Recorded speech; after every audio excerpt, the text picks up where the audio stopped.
¡Caminando con el SAI! Ahora pues, ninguna condenación hay para los que están en Cristo Jesús, los que no andan conforme a la carne, sino conforme al Espíritu. Buenas noches, chicos. Buenas noches a todos. Os presentamos el segundo capítulo del podcast cristiano que tenemos juntamente con nuestro hermano Dani. Y hoy, como invitados, tenemos a nuestro hermano David Junior, candidato de la iglesia de Tetuán, y a nuestro hermano Willy. Buenas noches, chavales. Buenas noches. Pues nada, como sabéis, pues vamos a ir hablando, vamos a preguntar y según el Espíritu Santo quiera, pues así andamos, ¿vale? Amén. Entonces, si quieres decir la primera pregunta. Amén. Bueno, pues la primera pregunta va dirigida a nuestro candidato David y es: ¿cómo conociste al Señor y qué resultados trajo a tu vida con Él? Bueno, pues mi conversión creo que no se la he comentado prácticamente a nadie, pero yo era muy jovencito y en mitad de mi barrio, yo vivo en el barrio de Fuencarral, me he criado ahí, pues en mitad de mi barrio la iglesia de Fuencarral hizo una campaña. Yo iba con mis amigos y íbamos camino a jugar al fútbol y en mitad de esa campaña, según íbamos pasando, había un predicador predicando y lanzó un llamado. Y dijo: esta campaña se ha hecho para ti porque Dios ha salido a encontrarte. Y yo me impactaron tanto esas palabras que estábamos en mitad de la calle, la hicieron como en una cancha de fútbol, me paralicé, iba con dos amigos míos y les dije: tengo la necesidad de irme ahí adelante. Y me dijeron: ¿cómo te vas a poner ahí adelante? Te da vergüenza. Y le dije: tengo la necesidad de ir adelante, no sé por qué, pero hay algo que me impulsa a que yo vaya ahí adelante. Entonces, aunque era jovencito, sentí como Dios me llamaba. Y este hombre, cuando hizo el llamado, el primero, de hecho, de toda la campaña que me acerqué, fui yo. Era un niño, tenía, pues, no sé si serían 13 años aproximadamente, y oraron por mí, y cuando oraron por mí, pude ver la primera visión que yo he visto en mi vida. Gracias a Dios, pues el Señor me ha dado alguna visión, y la primera visión fue para mí, fue algo sobrenatural, y desde ese momento yo sentí que había nacido única y exclusivamente para estar en la presencia de Dios. Aunque era joven, aunque era un niño, Dios no tiene edades, y cuando Dios te llama, te llama. Entonces, en ese momento yo sentí el verdadero llamado.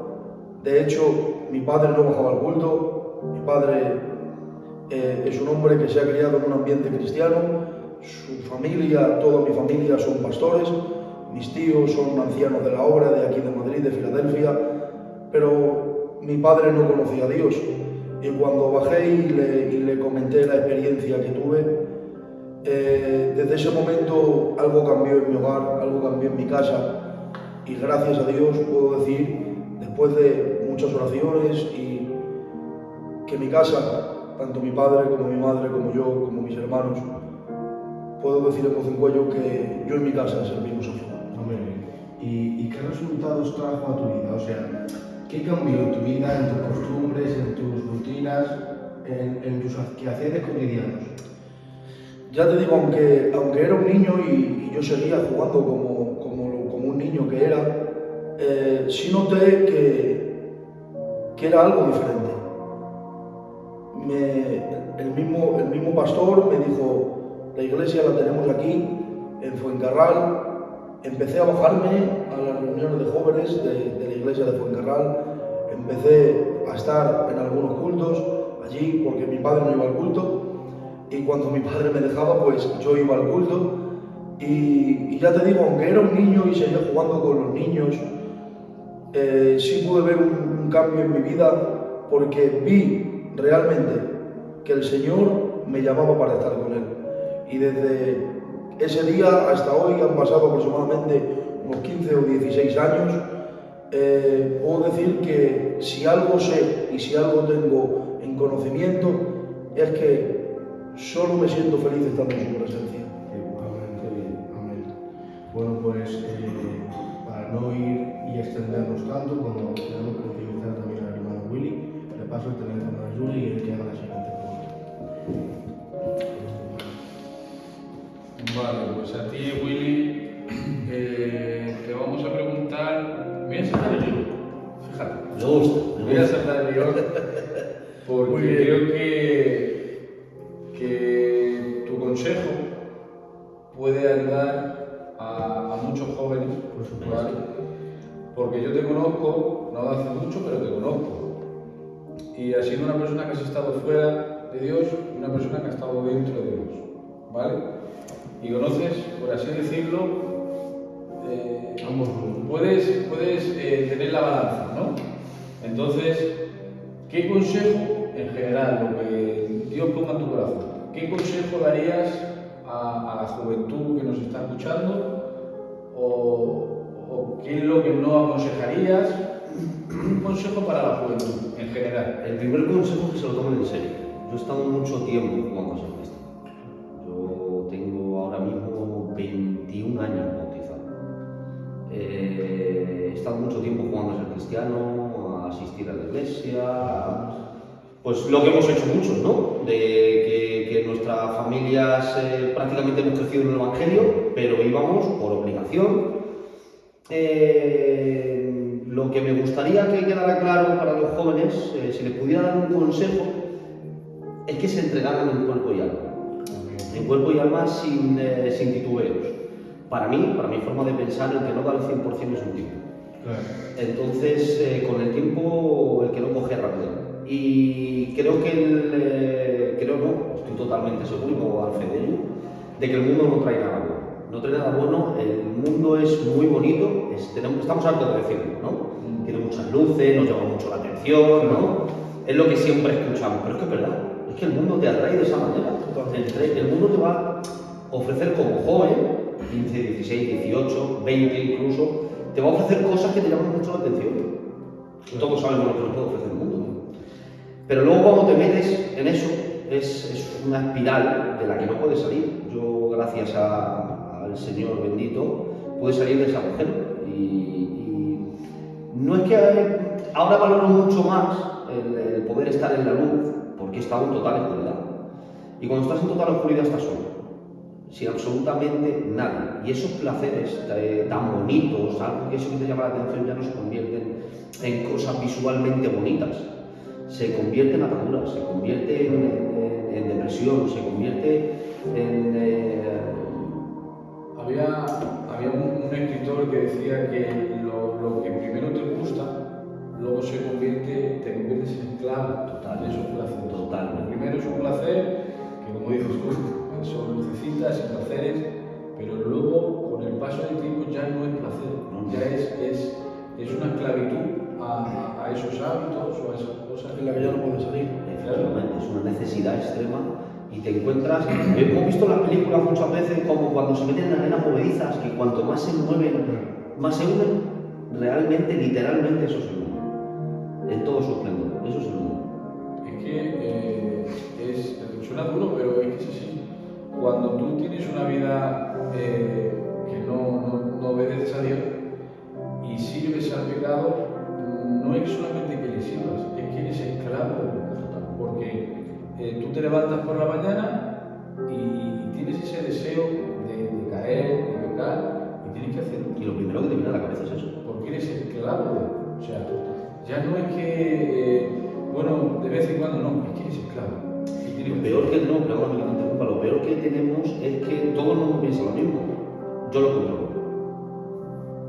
Con el tema que sea, yo lo controlo, está bajo mi control. Pero es que realmente ese pecado te controla la vida. Totalmente. Te manipula. Entonces, podríamos resumir que el consejo sería que se lo tomasen en serio. Totalmente.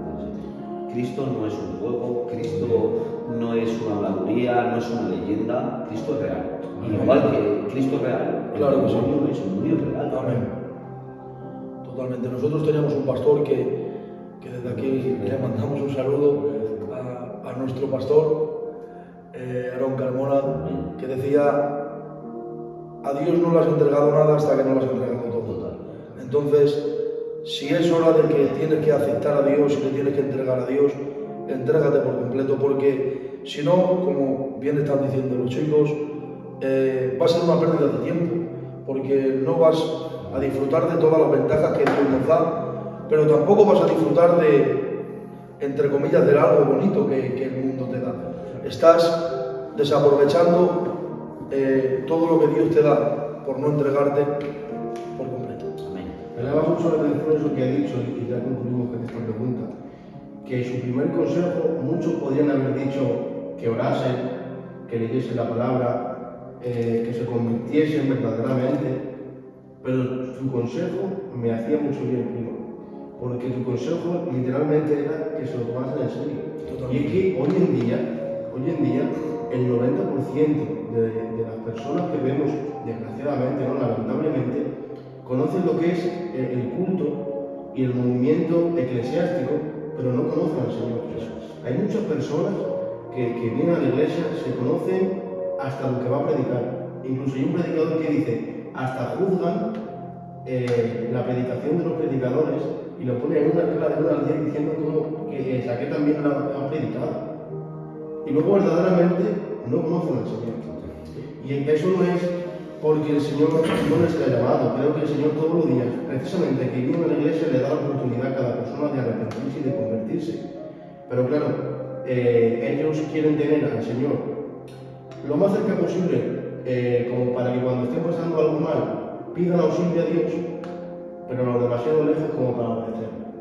Y creo que tu consejo es muy sabio y que hay que tomarse las cosas del Señor muy en serio. Totalmente. Pienso que la oración, la lectura, el ayudar a los hermanos, ayudar al necesitado es consecuencia de. Si tú te entregas por completo, mi experiencia, os hablo de mi experiencia personal. En el momento que tú te entregas por completo y tú todas tus cargas las pones en Él, todos tus anhelos los pones en Él, todo tu anhelo es Él, todo lo demás viene. La oración viene, es el entregar todo, nace en ti el tener que hablar con Él en todo momento. Y si quieres que Él te hable, pues ya tienes la palabra, te pones a leer la palabra, ayudar al hermano, o sea, todo eso para mí se resume en entregarse al 100%. Si no te entregas al 100%, vas a seguir viendo toda la vida a Cristo como el genio de la lámpara. Y ver al genio de la lámpara, ver a Cristo como el genio de la lámpara, no es satánico, porque no llega a ser satánico, pero es muy peligroso. Es muy peligroso. No es un chaleco salvavidas. Totalmente, mucho menos. La rueda de repuesto, como dice José La Vicente. rueda de repuestos, no es una rueda de repuestos. Entonces, concluyendo esta pregunta, es una buena respuesta, como dice Dani, es de tomárselo en serio y como decía nuestro pastor, de entregarle todo al Señor. Creo que es un buen consejo para la juventud, porque creo que nos ha pasado a todos. Bueno, pues concluyendo con la segunda pregunta, pasamos otra vez a nuestro candidato David. Y la tercera pregunta que tenemos para ti es, llegado a este tiempo, porque ¿cuántos años llevas de ministerio, primo? Unos 5 años aproximadamente. Bueno, pues 5 años, aunque aparentemente parezca corto, no son cortos, son 5 años. Y ya apartando los 5 años como ministerio, tu proceso desde que te convertiste hasta que llegaste, ¿no?, a ser ministerio públicamente en tu iglesia. Bueno, pues la pregunta es, esta pregunta es buena porque es, ¿cómo supiste que estabas llamado a ser ministerio? Y sobre todo, ¿qué sentiste cuando lo conseguiste, por decirlo de alguna manera, ¿no?, cuando Dios te lo entregó? Pues es buena pregunta. Sinceramente tengo que ser sincero y ser honesto. A mí nunca me ha llamado la atención ser ministerio. A mí lo que siempre me ha llamado la atención es servir a Dios sea donde sea. Entonces, a mí en mi casa me han enseñado que servir a Dios es el mayor de los privilegios que puedas tener. Totalmente. Entonces, el servir a Dios tocando la batería es una bendición, el servir a Dios pasando la ofrenda es una bendición, el servir a Dios estando en el bar es una bendición. Y yo simplemente, como he dicho, siempre he querido algo, y es estar en la voluntad de Dios. De hecho, cuando a mí me propusieron levantarme, vino un hombre de Dios y me dijo, no porque me levantara a mí, pero soy un hombre de Dios, vino y me dijo, quiero levantarte como candidato. Y mi primera respuesta fue no. Dije, no, lo siento, yo no estoy preparado para levantarme de candidato. Se quedó, ¿cómo? Sí, no. Es verdad que sí, que desde pequeño, desde jovencito, pues siempre me han profetizado que iba a servir al Señor y que mi corazón le agradaba al Señor y que pues siempre me han dado muchas profecías, como a muchos de los jóvenes que seguramente nos estén escuchando con nosotros, que siempre te han dado esas profecías, y a mí pues sí tenía el deseo de servir a Dios, pero yo no creía que mi servicio a Dios iba a pasar por un púlpito. Porque yo cada vez que subía a un púlpito, es a día de hoy todavía me pasa, pero cada vez que subía a un púlpito lo pasaba mal. Unos nervios, un temor, lo pasaba mal. Entonces yo sabía que yo iba a servir a Dios donde fuese. De hecho, me tira muchos años estando en el coro, cantando sin saber cantar y tocando la batería sin saber tocar la batería. Pero yo no sabía que mi llamado pasaba por el púlpito. Cuando me lo propusieron, de hecho dije no puedo. Este hombre me dijo, mira, a mí Dios me ha dicho que sí. Entonces, como a mí Dios me ha dicho que sí, simplemente ponte a orar. Y cuando te pongas a orar, Dios ya te marcará. Pues le dije, vale, déjame tiempo para orar. Me puse a orar y lo que yo le decía al Señor, que seguramente que a lo mejor con estas palabras puedo ayudar a alguien, yo decía, Señor, yo no me veo capacitado. Señor, no me veo capacitado. Mi palabra era esta, Señor, no me veo capacitado. Soy joven y no me veo capacitado. Y a través de un hermano, que Dios lo bendiga mucho, me vino y me dijo el Señor, mira, te voy a decir algo que siento de parte de Dios, y es, Dios no busca gente capacitada. Amén. Dios a quien llama capacita. Amén. Entonces fue como un choque y dije, no puede ser. Es algo, porque es algo que solo sabía yo y Dios, ni mi compañera incluso lo sabía. Decía, no me siento capacitado, Señor. Yo soy que si tú me llamas, adelante, pero no me siento capacitado. Y este hombre me dijo, Dios no busca gente capacitada. Y de hecho, si te sientes capacitado para hacer una labor para Dios, déjame decirte que estás más incapacitado que capacitado. Entonces, y luego yo otra cosa que le decía es, Señor, soy muy joven. Y hay un texto en Jeremías que dice que nadie tenga en poco su juventud. Leyendo la palabra me iluminó, como dice el Willy, y no tuve más remedio que doblegarme a lo que Dios me decía y irme donde este hombre y decirle, mira, mi mente dice que no, pero Dios me ha dicho que sí. Y si algo tengo claro, y lo tengo muy claro, y sí lo puedo decir en voz en cuello, es que aunque me perjudique, siempre, por encima de mi voluntad está la voluntad de Dios. Y aunque anheles cosas, si Dios no te llama, es mejor estar donde Dios te llama que donde tú puedas querer. Porque el hombre tendemos a ocupar cargos o a anhelar cargos que Dios no nos llama. Y sabes, y muchas veces lo conseguimos, pero cuando consigues algo que Dios no te da, te conviertes en la persona más frustrada de la historia. Porque aunque tengas éxito en eso, nunca serás feliz, porque no estás haciendo lo que Dios quiere que hagas. Entonces, a tu pregunta es, cuando me lo propusieron, a lo primero no quise, pero Dios me ministró, Dios me llamó, y cuando lo tomé, le dije al Señor, Señor, con baches, con caídas, con tropiezos, pero como dijo Moisés, sea que donde sea que tú me envíes, yo iré, pero iré si tu presencia va conmigo. Entonces, siempre le he dicho al Señor, Señor, ayúdame a ser útil, pero contigo. no quiero estar donde tú no estés, ni quiero hablar cuando tú no me digas que hable. Sea donde sea que tú me envíes, que tu presencia esté conmigo. Y a día de hoy, aquí estamos con su presencia por delante. Amén, eso es lo más importante. Claro, y tú, cuando llegó el tiempo de que ya te levantaron, ¿no? Ya te pusieron como candidato a los ojos de la iglesia, ¿no? Por ejemplo, la primera vez, vamos a meternos en el guión, ¿vale? Como dices tú. La primera vez que subiste al púlpito, aparte de los nervios, que eso es lo más normal, ¿qué sentiste? O sea, ¿sentiste literalmente que tu vida se estaba sintiendo realizada porque estabas haciendo un propósito de Dios? Pues es que la primera vez que yo prediqué, no prediqué en un púlpito, ¿Qué te parece? prediqué en un parque. Porque me levantaron en plena pandemia y mis ensayos fueron en un parque. Claro, tú a eso le sumas a un joven inexperto, con vergüenza, con lache, con nervios, le sumas estar en un parque que tú estabas predicando y los señores pasaban por detrás, los coches pitaban de vez en cuando, que incluso esto es una anécdota que de tu todo el mundo lo sabe.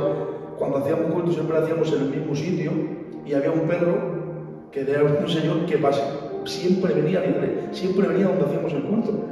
Y el primer mensaje que me tocó cuando estaba predicando, se me acercó un perro. Entonces, imagínate el nerviosismo delante de la iglesia, predicando tu primer mensaje con los nervios y encima en esa situación. Entonces, realizado, sí me sentí realizado, porque es lo que te digo, sabía que era donde Dios me quería. Y aunque lo pases mal en un cierto tiempo, estar donde Dios te quiere siempre te da paz. Para mí, el sello de que estás haciendo lo correcto es que tienes paz en el corazón. Entonces, cuando me subí al púlpito, aunque me pongo muy nervioso a día de hoy, siento paz en mi corazón, porque sé que estoy haciendo lo que Dios quiere que haga para mi vida. Amén. Bueno, pues concluyendo con esta pregunta, pasamos a la cuarta pregunta y es que no sé dónde está, salvo que el teléfono. Pasamos a la cuarta pregunta, Claro que sí. a nuestro hermano Willy. Amén. Pues nuestra pregunta es para los dos. Fácil, ¿vale? Es fácil. La pregunta es para los dos. Así que estoy diciendo a mi opinión, ¿vale? ¿Qué consejo darías a un matrimonio cristiano? ¿Qué consejo daría un matrimonio cristiano? ¿Vale? El primer y único, yo creo que solo para mí hay uno, que es esta carrera de los dos. Esta carrera de los dos. Es un pastor muy querido por todos, nuestro pastor, nos decía que esto era un equipo, es de ser un equipo, es una cosa de dos, y si yo estoy por aquí, mi compañera aquí, estamos totalmente descompensados, o al contrario, que suele pasar muchas veces. Sí. Totalmente al contrario. Entonces estás descompensado, no estás enfocado en lo mismo y más tarde o más temprano el agua va a salir por ahí. Entonces, creo que tu mejor, en nuestro caso, nuestro mejor apoyo y nuestro mejor amigo es nuestra compañera. Nuestra compañera en cuanto a oración, en cuanto a lectura, dudas, inquietudes. Y a mí algo que me ha hecho muchísimo bien y que cambió mi matrimonio incluso, fue el orar con mi mujer. El orar con mi mujer y el poder leer la palabra con mi mujer fue fundamental. Y ese sería mi gran... También otra vez de la administración de Abraham y Sara. Sí, total. Y lo que Es importantísimo levantar un altar. ¿Sabes lo que pasa? Que es otro principio de la conversación.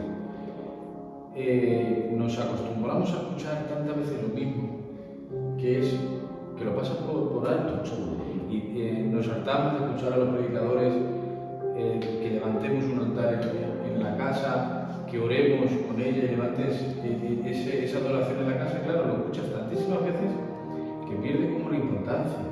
Pero creo totalmente de acuerdo contigo que lo mejor que puede hacer un matrimonio cristiano es orar juntos en casa, porque es de la manera que Dios reina en esa casa, es la manera de que Dios reina en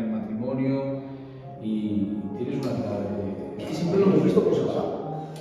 Siempre hemos visto que la mujer cuando tiene su huequito pasa y se pone a orar, pero el hombre pasa a orar en otro momento Yo del día. tenía uno, no sé quién era, que me dijo, es que me da lache para delante de mi mujer. La primera vez es un poquito, la primera vez es un poquito incómodo porque ten en cuenta que tú cuando hablas con Dios hablas libremente con Él. Pero creo que tiene que ser oraciones distintas. Ahora me sincero yo, ¿no? Me entrevisto a mí mismo. No es la misma oración que tú haces en tu cuarto. Totalmente, no tiene nada que ver. La oración que tú haces No tiene nada que ver, porque la que haces la haces como matrimonio. Y cuando tú tienes tu intimidad, tú y Dios, no hay nada. Es otra cosa. Pero en este caso es tu oración como matrimonio, como hogar, enfocados exactamente en lo mismo, con una misma visión, ya sea por tu matrimonio, por tus hijos, pero una visión conjunta. Y a mí me ha hecho muchísimo bien, porque un tiempo atrás, pues ya sabes, los cristianos pues tenemos altos y bajos y hay momentos, siempre manteniendo un orden, hay momentos que están más arriba o más abajo. Pues este tiempo atrás mi mujer estaba años en el pueblo. Y estas oraciones me ayudó mucho a que tirara de mí y que me diera esa fuerza que tanta falta. Es que es importantísimo porque Emilio Motos lo decía en una predicación que lo llamaba cristianos caravana, que tenían que ir enganchados a un automóvil que es el que tiene motor, pero tú eres una caravana. Entonces, el que sufre no eres tú vas enganchado y el que sufre es el que va delante. Y eso es importante. Hace poco lo hablamos con otro ministerio y decía prácticamente lo mismo, tener el mismo, es difícil, Un equilibrio. pero tener el mismo nivel, espiritualmente hablando, del matrimonio, es importante. Es verdad que nunca vas a estar en la misma paz, es muy difícil, muy complicado estar en la misma paz. Siempre, pues, por los quehaceres de la vida, por el trabajo, por uno como sacerdote de casa y la otra parte como ama de casa, cuidando de los hijos, tenemos diferentes preocupaciones y no siempre te pilla igual, desgraciadamente. Hay veces que uno está al 60 y el otro está al 40, pero no se trata de que uno esté al 60 y el otro al 40, se trata de complementarnos. Creo que Con el 60 y el 40 hacemos el 100. Exactamente. Eso es lo importante. Creo que Pero no te apoyes en la respuesta de Willy. Tú, ¿vale? Tienes que mojar. sí, mira, primeramente, yo cuando oraba al Señor por una mujer, una compañera, creo que todo el mundo hemos estado hablando, Señor, dame una mujer idónea, dame una mujer idónea. Claro, yo cuando oraba yo decía, Señor, dame una mujer idónea. Claro, cuando para mí la palabra idónea era perfecta. Claro. Es decir, la palabra idónea era una perfecta. Claro, pero con el paso del tiempo he estudiado un poquito acerca de lo que significa la palabra idónea. Y la palabra idónea no significa una mujer perfecta, significa un complemento perfecto. Claro. Entonces, cuando yo le oraba, inconscientemente le estaba diciendo al Señor, Señor, dame el complemento que necesito. Es decir, que lo que a mí me falta lo tenga ella y lo que a ella le falte lo tenga yo. Porque como bien ha dicho Willy, eso es un lema de mi casa, de mi familia, el matrimonio es un equipo. Y hay veces que, o como decía antes, tú tienes más fuerza que yo y tienes que tirar, porque hay que sacar esto adelante. Hay veces que la fuerza la tengo yo y no somos superhéroes, los hombres no somos superhéroes. Hay veces que también tenemos nuestros momentos difíciles y tenemos que tener una ayuda idónea que sea la que nos ayude a tirar del carro. Entonces, uno de los consejos que yo le diría a todos esos jóvenes que están solteros y están por casarse, no busquen... No es un casé. Les diría, no busquen que sea guapa, que está bien. Busca que sea tu complemento perfecto. Busca que lo que a ti te falte lo tenga ella y lo que a ella le falte lo tengas tú. Porque el matrimonio es de altas y bajas. Pero bajas que hay. Pero si seguimos así no se va a casar nadie. Pero deciros que merece la pena tener un matrimonio cristiano y a los pies de Cristo. Amén. Y ahora, para responder a mi pregunta, Sí, por lo que me tocaba para ir rápido, es uno de los consejos que yo le doy a los matrimonios, que yo llevo los matrimonios aquí en la iglesia de Tetuán, es que pongan a Dios en primer lugar. Es decir, que el centro del matrimonio sea Dios. Amén. Claro que sí. Claro, cuando el centro de tu matrimonio, de tu casa, de tu familia es Dios, todo va bien. Con problemas, con dificultades, pero si Él es el que encabeza la casa, si Él es el que está al control y el que está al volante de nuestra casa, por muchas tormentas que vengan, si Él está en la barca, nada podemos hacer. Entonces creo que para mí uno de los consejos rápidos que todo matrimonio debería tener es que Jesús sea el centro de nuestras casas. Como dice la palabra, cordón de 3 dobleces no se rompe fácilmente. Buen consejo ese, como lo dice, no sé, lo estaba buscando pero no lo encuentro, en la Biblia cuando dice hacerlo todo como para el Señor, hacerlo todo de corazón como para el Señor y no para los otros. Lo meto en el matrimonio. Totalmente. O sea, hazlo todo lo que tú le hagas a tu mujer o tu mujer, que lo que te haga, hazlo todo con amor como para el Señor.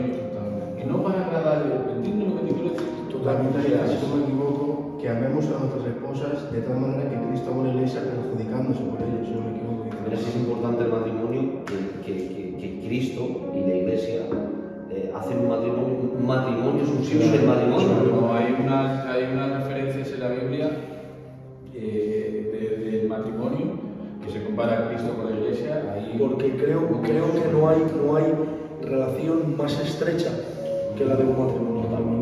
Entonces, como el Señor dijo, ¿cómo les puedo explicar un vínculo perfecto, un vínculo extremadamente junto con un matrimonio? Creo que no hay vínculo más cerrado y vínculo más cercano. Ya no soy dos, sino uno.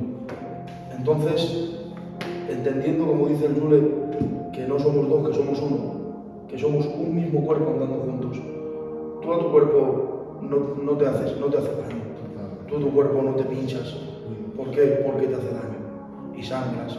Entonces, lo que no quieras para ti, tampoco lo quieras para tu compañero. Amén. Qué bien. Bueno, pues creo que ha sido toda una bendición.